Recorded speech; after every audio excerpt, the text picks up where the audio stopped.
everyone, I'm Captain Logan. Welcome back to the bunker. It's time once again for the bizarre and worm-infested comic vault. Today we're going to look at something weird. This is Tales of the Tmnt numbers 3 and 4 from 2004. This is by Mirage Comics and written and drawn by Steve Murphy and Rick Remender. So really interesting credits here. Plotting by Murphy and Remender. Script by Steve Murphy.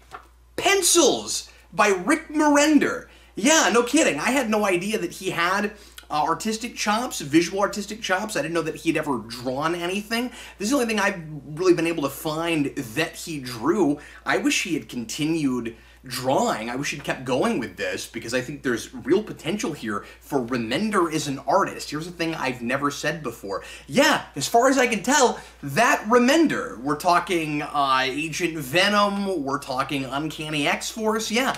That Rick Remender. So anyway, this was requested by RockManLp. Thanks a whole bunch to you. He did an official request on Patreon and sent me these issues. So super cool of you, really appreciate it, and really fun, interesting things to add to my Ninja Turtles collection. I've slowly but surely started collecting some Mirage Turtles, and these, of course, because I just gave you the credits, are not Eastman and Laird things, but Tales of the Tmnt was kind of as far as I understand it, raindrops, like between the raindrops kind of book, where it would go back sometimes to early different places in the Mirage canon, in the Eastman and Laird canon, and fill in stuff and put in some new stories all over the history of that. So this is all officially canonical with the Eastman and Laird stuff, even though they didn't really have anything to do with this. So just to give you a sense of the period that we're talking about, what's happening historically with TMNT at this point, we would be into the end of Season 1, into the second season of the 2003 Ninja Turtles cartoon, which is spearheaded by Peter Laird. At this point, Eastman is doing some other comic stuff and things like that. He's not as involved with Ninja Turtles, and that ends up getting flipped later on, where Laird will occasionally put out his own stories, or at least he's allowed to do a certain number of those a year, but now Eastman is more involved in mainstream Turtle stuff, and this is a period where Laird was doing more of that, and different folks at Mirage were tackling Turtles, as was the case going all the way through. Of course, Eastman and Laird only did a certain number of issues, and then they kind of, spearheaded, oversaw a lot of other writers and artists working on books, including the main Ninja Turtle series, which went up to, I think, issue 62, and a good number of those, of course, Eastman and Laird aren't writing or drawing, and then there's the Archie series and things like Tales of TMNT. So anyway, the reason this story is significant is because it is technically the third Shredder story. Kind of. So if you know your history of Ninja Turtles Mirage, and Eric and I have reviewed all of the volumes of the Eastman and Laird stuff, you know that the real Shredder technically only appears in the first issue and is killed off there, and Eastman and Laird never intended on bringing him back. And ironically, he ends up being the main Turtles villain in most other Ninja Turtles things, and is the villain that kids know and that everybody thinks of. He's the Turtles' Joker, but he was killed off in the first issue. And because he was so popular, Eastman and Laird felt the need to come up with some kind of loophole and do something with the Shredder, but they also didn't want to cheat their readers and cheat in general, and so they said, well, we'll bring back the Shredder, but he's not actually really going to be Shredder, and that's going to be the big reveal at the end of that story. So when we first see him in Return to New York, it's a big giant surprise. Nobody sees that coming, and it's really exciting and scary and crazy. And then at the end of that story, it turns out, and this is one of the weirdest things in the Mirage Turtle stuff, and there's a lot of weird stuff in that.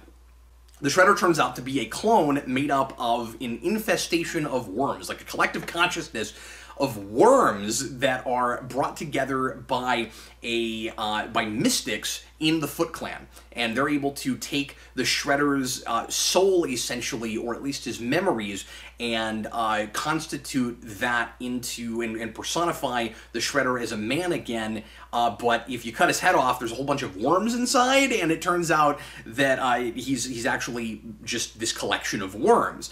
And so his head is cut off at the end, and oddly, the Turtles, at the end of that story, kind of act like they've finally taken down the Shredder, even though it clearly isn't actually him. And that is kind of made fun of and discussed a little bit, where there's a speaker in narration boxes. At the beginning, you don't really know who it is, and then it's bookended, so it becomes clear at the end that it's actually the Worm Shredder that's talking, and it says, "I don't understand the Turtles. They make no sense at all. They know this isn't the Shredder, but they're acting like it is."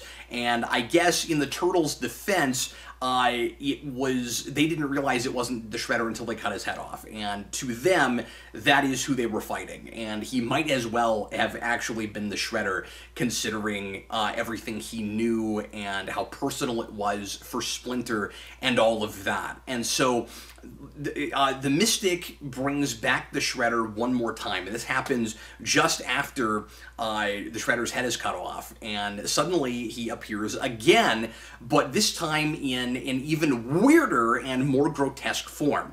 I don't know what it is with Ninja Turtles and sharks, but this does it as a shark. So we got Shredder, shark, Shredder, shark, and the Shredder becomes this, or is fused with a shark. So you have the worms, or like what's left of the worms, taking over a shark and reconstituting the Shredder that way. So now he is this really bizarre, amalgamated, horrifying, grotesque creature. He is an abomination, essentially, and he still has memories of the Shredder, and he still, in his heart of hearts, hates the Turtles, and that's his driving force. Is I detest the Turtles. I hate them because Rokusaki hated them, and he doesn't have any kind of this weird shark creature personality of his own.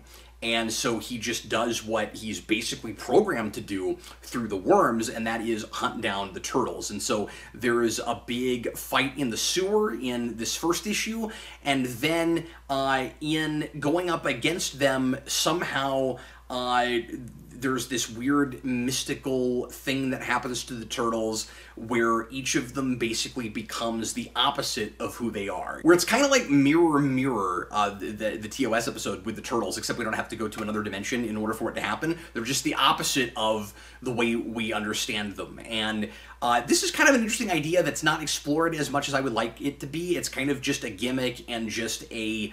and it's a fun gimmick, certainly, but it's just kind of a hurdle and a roadblock so that there's a little bit more going on than just a big fight with a shark creature that is sort of the Shredder, and so that the story can deal with how much the Turtles hate mysticism, but particularly Raphael. At the very beginning of this, Raphael says, "I hate magic." He's sort of like Superman. "I hate magic, I hate mysticism.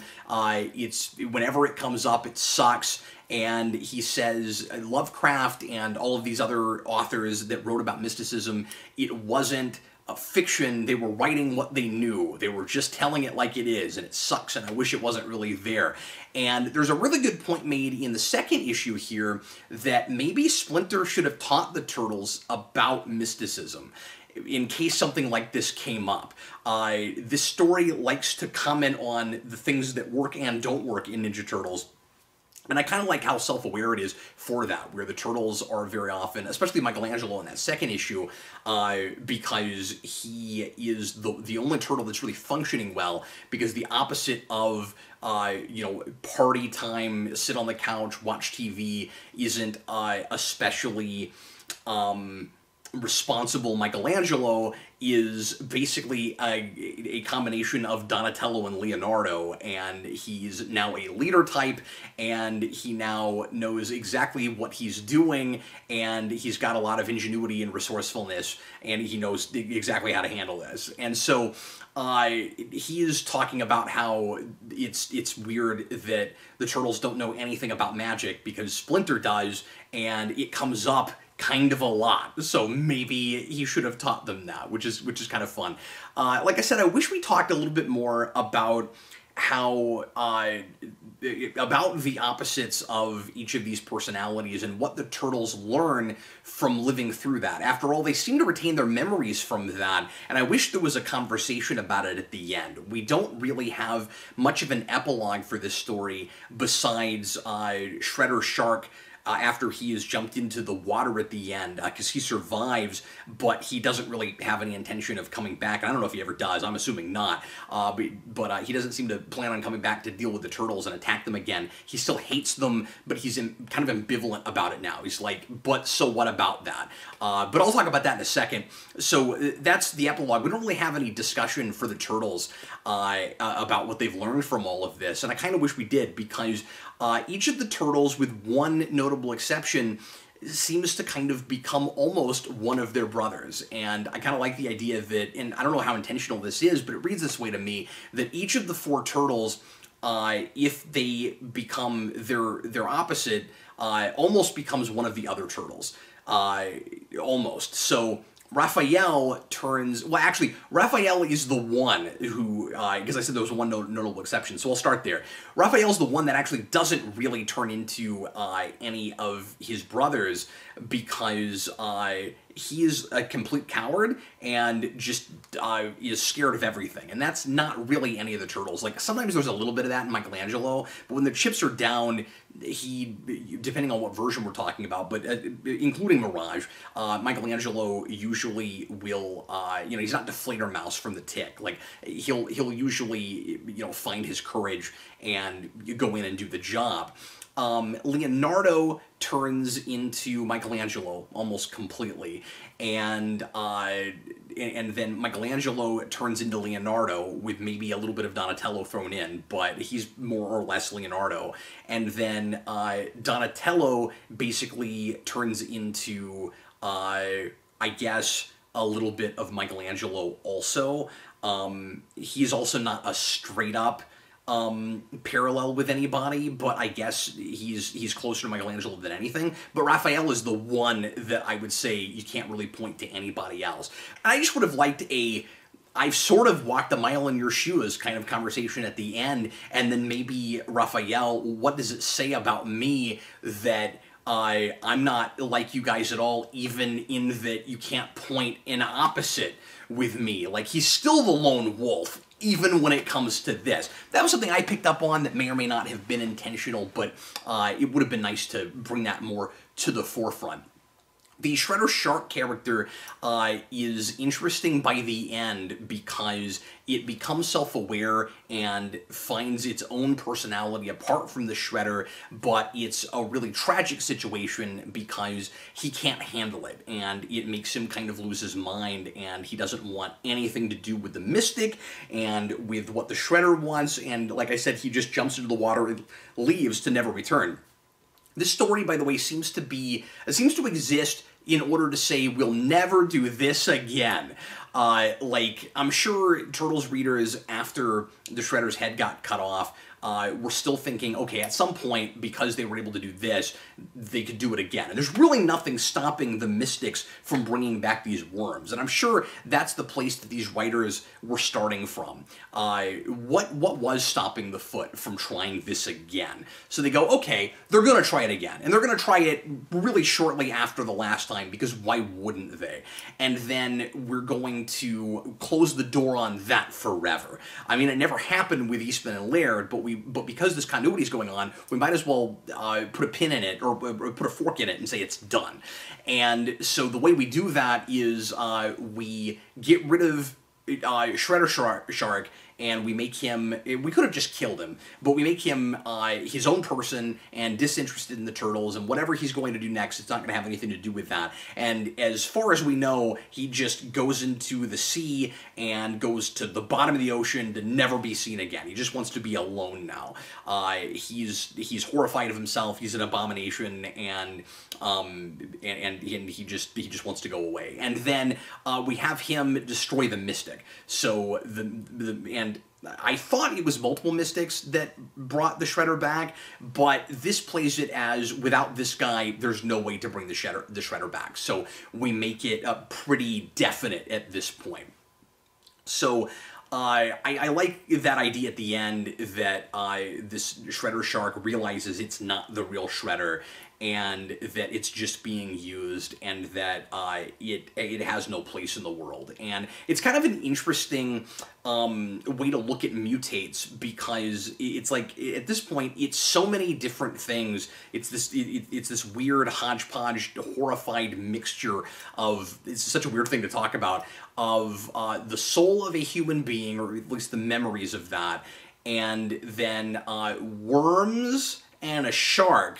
And you have a lot of mutates in Ninja Turtles, of course, that are either one animal that's mutated to become anthropomorphized but doesn't have a human connected to it, or a mixture of a human being and some other animal. And they have to deal with the fact that the rest of the world looks at them as a freak and that they're an outcast, but they're able to, a lot of them, usually, unless you're like Seymour Guts or something, able to find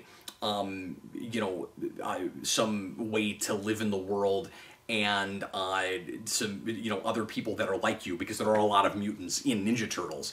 And so even if, regular human beings see you as a freak, there may be a place for you in the world. And with this guy, it's the abomination for the Hulk. Like, he's got really no chance at any semblance of a normal life, and wouldn't even know what that would look like, because, again, it's also a collective of minds all together in one body. It really is a complete freak show, and so it's got no chance, and that's kind of sad. And that's again kind of a neat spin on the mutate idea. And I like that we don't kill it at the end, and I like that it kind of seeks solitude and solace on its own in the ocean.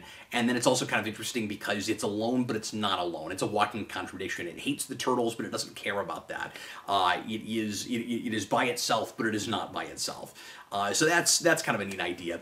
The art in this is interesting. Like I said, I think Remender has a ton of potential. I love his shadow work a lot. I think that the turtles themselves are, and really landscapes and everything, pretty well detailed.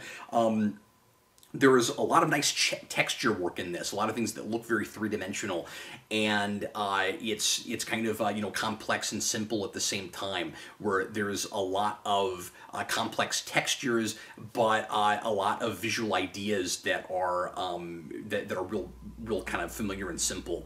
I'm not the biggest fan of the turtles' faces sometimes. That's real hit or miss for me. They have kind of like Hey Arnold shape heads. They've got kind of that football shape head. I don't love that. And they're kind of angular and jagged. But I got used to it, and so I wasn't the biggest fan of the models, but I thought the artwork itself was actually really solid. And man, he should have just kept going as an artist. This is a typical turtle story in that it's yet another Splinter gets kidnapped plot. And I do like the idea behind why he gets kidnapped, though. This time, it's that the Shredder, or the Shark Shredder, is going to take over Splinter's body. And so that's kind of the big stakes for this story, is he's not going to be a shark thing forever. The Mystic wants to transfer his consciousness from the shark thing into Splinter's body, and that would be really poetic irony, right? That Splinter sicked his sons on the Shredder in that first issue, and that's how he died, and they are mortal enemies, and now he's going to take over his body forevermore and live out and basically, you know, pretend to be the real Shredder, but as Splinter. And again, by the end of the story, the worms are not interested in that.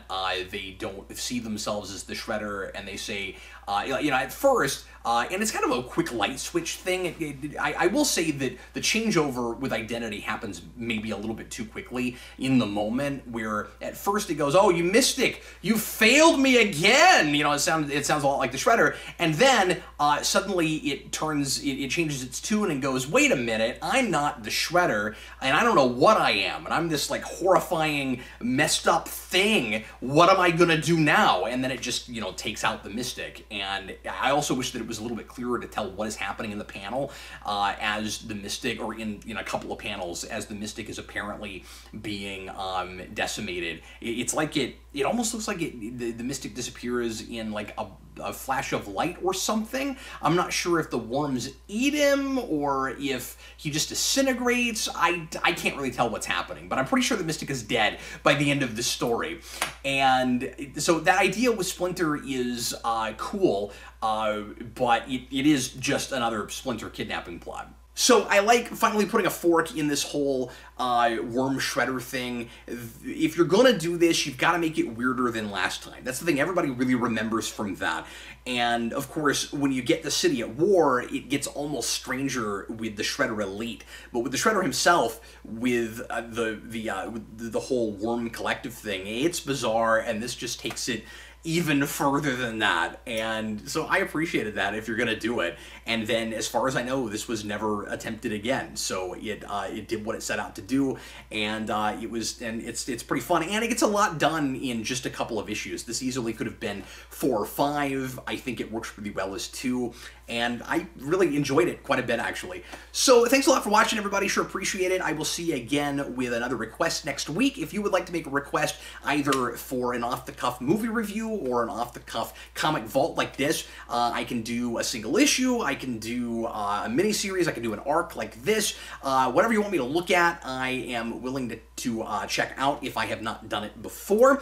And all you gotta do is get on the $15 tier on Patreon, and that will entitle you to a request. If you want to stay on that tier, I will get to you as often as I can in the rotation. Right now I have 10 or 11 people there, so it's going to be once every 2 to 3 months. If you want to do it just one time, just pledge for 1 month, and then once a month rolls over, that will go in the queue, and then I will get you whenever it is your turn. Thanks a lot for watching, everybody. Sure appreciate it, and I will see you again next time. I'm Captain Logan, and happy reading.